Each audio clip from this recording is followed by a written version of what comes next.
Welcome, guys. Welcome. Thank you for tuning in. I know it's very late. It is 2:27 a.m. here on the East Coast. I pretty much slept all day, so I'm wide awake, and I just wanted to share a revelation in the direction the Lord has been leading me on, and it's pretty cool.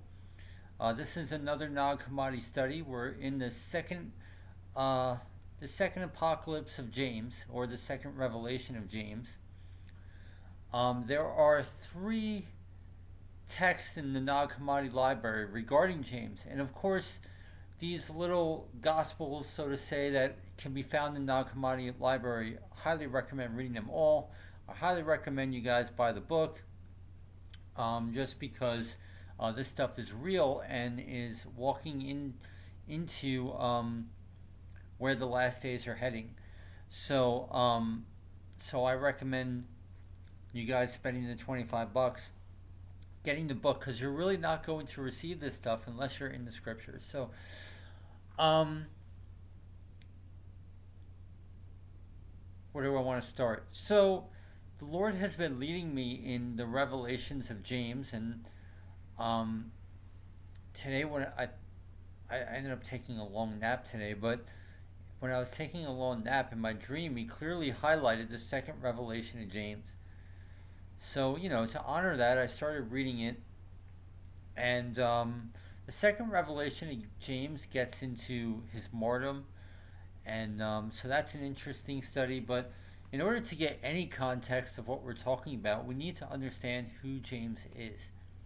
James was the brother of Jesus, James the Just, um, and James played the role of the head of the church.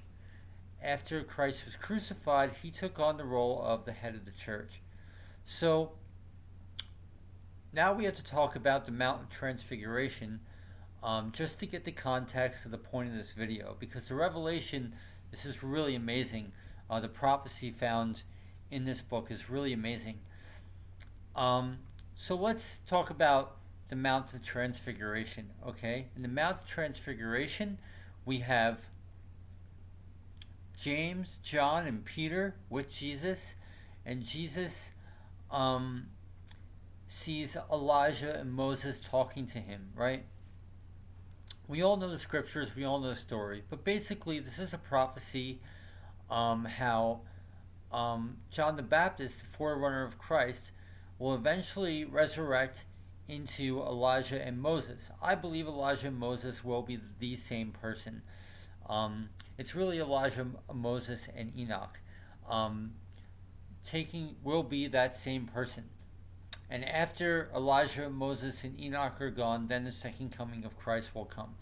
So Elijah, Moses, and Enoch are called to come on the scene during the during the Great Tribulation. Excuse me, to warn the world about the Antichrist and to restore all things. Um, Now, the reason why James, John, and Peter were at the Mount Transfiguration witnessing this event is because Elijah, Moses, and Enoch are supposed to take on the roles of Peter, James, and John. So, what are the roles of Peter, James, and John? Well, we all know Peter is the church, and as we said before, James is the head of the church, and John is the heart of God. And you really need the three. You can't have one without the other, pretty much. So now, in context, here we are in the revelation of James. So the prophecy, of course, is concerning the head of the church. Okay, guys, so before we get into the text, I just want to take us into the Gospel of Thomas really quick to get us some revelation. Saying 12 in the Gospel of Thomas, in order to understand this saying, it's important to understand this saying to really understand the context of what we're about to go into. So, saying 12 in the Gospel of Thomas, Jesus said to his disciples, no, excuse me, the disciples said to Jesus, "We know that you're going to leave us. Who will be our leader?" Jesus said to them, "No matter where you come from, you are to go to James the Just, for whose sake heaven and earth came into being." Okay? So this is an awesome saying, And there's a lot, of course, it being a quote from Jesus, a lot in this saying. So let's go over it really quick. We already established James is the head of the church. So we pretty much understand that the church, right? Um, the church is the reason why heaven and earth even came into being, to come into Christ. Now, what is the church? We know the body of Christ is the church, but really the Garden of Eden, the church started all the way in the Garden of Eden, and the Book of Cave of Treasures tells us that. It didn't necessarily start in Acts chapter 2. Acts chapter 2 was really the restoration or the beginning or type and shadow of the restoration of the Garden of Eden. Because the Garden of Eden originally started as the church with Adam and Eve. And, we could, from the Garden of Eden to the times of Enoch, to the times of Noah, to the times of Abraham went on their ministry under Noah, and but to the children of Israel and under Moses, and we're going to talk about that. That's like a representation of the Acts 2 church. It just goes on and on and on. But it really started in the Garden of Eden. But it's the church is the reason why heaven and earth even came into being. So that's a revelation to chew on that I'll leave you with. Okay, so let's jump into now. Focus on. It's interesting how Jesus says, no matter where you come from, you are to go to James the just, for whose sake heaven and earth came into being. We're going to cover that.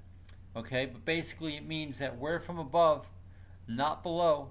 We are called from the foundation of the world when God created our souls on the first day of creation. Okay, we were ordained from before the foundation of the world, before Golgotha was even formed, where the cross was even formed. Okay, God chose us from the foundation of the world. All right, so let's look at the second revelation of James in the Nag Hammadi library. On your PDF, we're going to be on page 8. It'll be linked below, and we're really going to focus our attention on the section that says James recalls what Jesus said about salvation and the mediator of salvation. But we're really getting into Great Tribulation prophecy, and we're really getting into things that are already starting to come into fruition right now. And it's really about the restoration of all things, the breaking of tradition, and the apostasy that's coming to follow. So it's really interesting. Of course, I recommend reading this entire book in context. But before we get into this section right here, James recalls what Jesus said about salvation. In context, right before that is the prophecy of the apostasy and how the apostates will have their temporary dominion to brainwash everybody and all that kind of stuff that they do. But that will fall through. And it's really amazing. It's like the Lost Psalms of David that I'm working on, which is getting there. Maybe a couple more days I should have it done at the most. Covers this stuff, right? So God already wrote about this stuff. God already ordained this stuff in His Word. So it's just amazing. So when that Lost Psalms of David gets undone, we'll be talking about that, because that is all about the ministry of Elijah, Moses, and Enoch, and the restoration of all things, and it's just amazing. So, in context, the section before this actually kind of gets into the prophecy of the apostasy, which we're seeing to begin to bud right now, in our times right now. So that's how we know we are so close to the Great Tribulation. But I don't want to focus on the apostasy. I want to focus on this amazing. We actually see what James is recalling. James is recalling the words of Jesus, what Jesus said to him in secret. Okay, and it's amazing because I was showed to go to this text in a dream, and now you could see how Moses plays a role in this prophecy. It's really amazing. So let's read this first paragraph, because we can learn a lot, and it's about our souls. Like how I was saying, how we were chosen from before the foundation of the world. This gets into this a little bit more specifically, and as we know how the Nag Hammadi scriptures are, this is from the heavenly perspective. So this gives us amazing revelation, amazing insight that is really beyond this world. So it's important to digest this stuff. And I think for me, this is confirmation because there is one little verse in here that tells us why we're here on earth. You know, you and me, why are we here? Because our souls were created in the first day of creation. The entire spiritual realm, all the infinite amount of myriads and myriads of angels and archons and whatever, we were all created on the first day of creation. So why are our souls here on earth? And there are souls like the angels and stuff who I see all around me right now. Um, and there are angels whose souls were created. That's what I believe. They were created the same time we were created, but we are here on earth to suffer in the flesh, and there's a reason for that. Now I know our brothers like Apocrypha 1970 and John the Carpenter. They talk about this kind of stuff, but I've never found that in the scriptures. I'm not saying yay or nay. It's something I had to study out myself. But this is actually confirmation to the stuff they were saying. So that I found. So this is something me myself am searching out. But all right, let's dive into the paragraph and we'll get into it. So I saw from on high those who came into being, and I have explained how they came into being. All right, this is James quoting the secret things Jesus told him.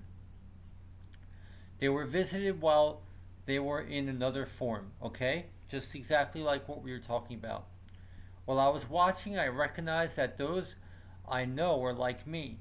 In the presence of those who came into being, they will depart, for I know that everyone who was forced down to this place will come to me like little children. Okay, number one, here's a confirmation. We were forced down to this place. Some people say we chose to come here. Okay, our souls, we chose to come here and all that kind of stuff. I don't know the answer, but I know there is some truth behind that. It's written right here. Everyone who was forced down to this place. Okay, so that's something to chew on. Will come to me, James, like little children. James is the head of the church. We've established this. So already we should be able to start seeing the prophecy and how this will unfold in the last days during the Great Tribulation. Okay? Okay. I want to give them a revelation through you and the spirit of power, and the Spirit will give revelation to those who are yours, and through you, those who wish to enter may go through a good door. Right? Those who wish to enter. Not everybody will want to go into the light of the cross. Okay. They turn around that from now on they may walk on the path that leads before this door. They follow you and enter, and you accompany them inside and give each of them a share of the reward. Right? These are Jesus' words to James. Okay? Or James is recalling the words Jesus said to him. And already we should be able to see the end time prophecy in this. Okay? As we already covered, when we understand the Mount Transfiguration, when we understand the Gospel of Thomas saying 12, all of this stuff should start piecing together. Okay? Amazing revelation. Amazing. Now, this is interesting. Maybe this is not translated the best, but it says, "For you are not a deliverer, nor a helper of strangers." Now, what does it mean, a helper of strangers? It means people that the souls, the children of disobedience, the souls that were not necessarily formed of God, right? Let's revisit the Gospel of Thomas saying 12 again. He says, no matter where you come from, you are to go to James the just. Okay? So he is not a helper of strangers. It means those who have been chosen from the foundation of the world. Those who are of God. Okay? So that's who we're referring to. Alright. So let's continue. Now, all I want to do, we're just going to read through this really quick, and I just want to ask, do you see Moses in these words? And the answer should be yes. I'll zoom in on the text a little bit more. And of course, this reveals to the last days, the Great Tribulation. This is all about the ministry of Elijah and Enoch, and essentially Moses, them all being the same person.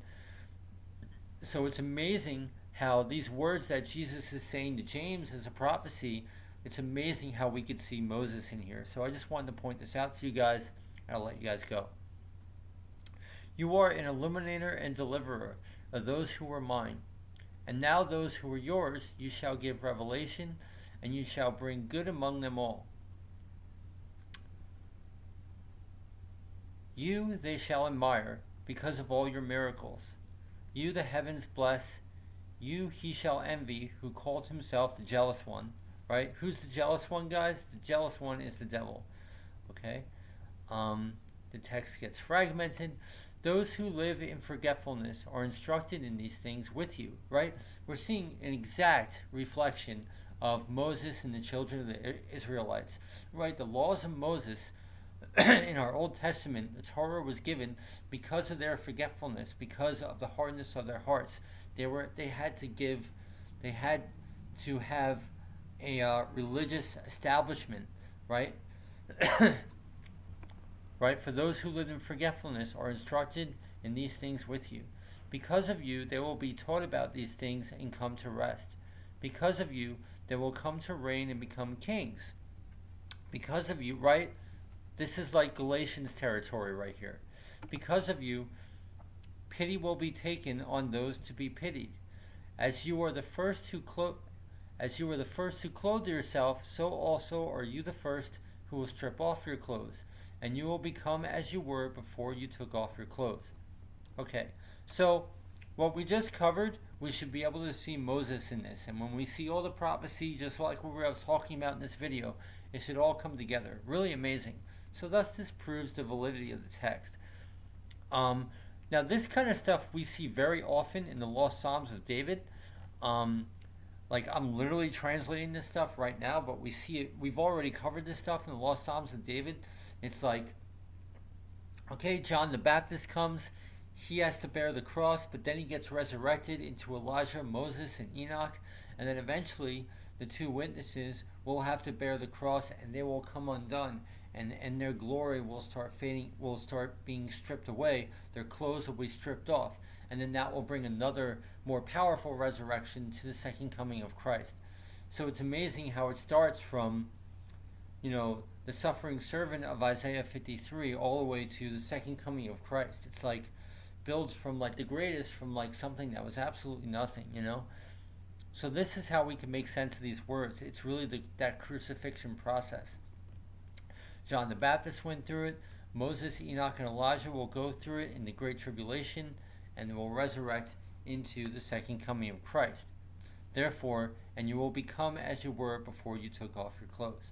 So I just wanted to share this stuff with you. It's really amazing. It gives us insight into the Great Tribulation, insight into the days of Moses, etc. Just something to chew on, guys. Something palpable to chew on. Links will be in the description box below. Okay, so the links will be in the description box below. Yeah, I just invite you guys to read these texts on your own. They are amazing, absolutely amazing. So this is the revelation, or the second revelation of James, but it really gives us revelation to really understand the whole Mount of Transfiguration thing, and the Gospel of Thomas saying 12 as well. Everything will be in the description box below, guys. Thank you for tuning in. Have a good night, guys. Thank you.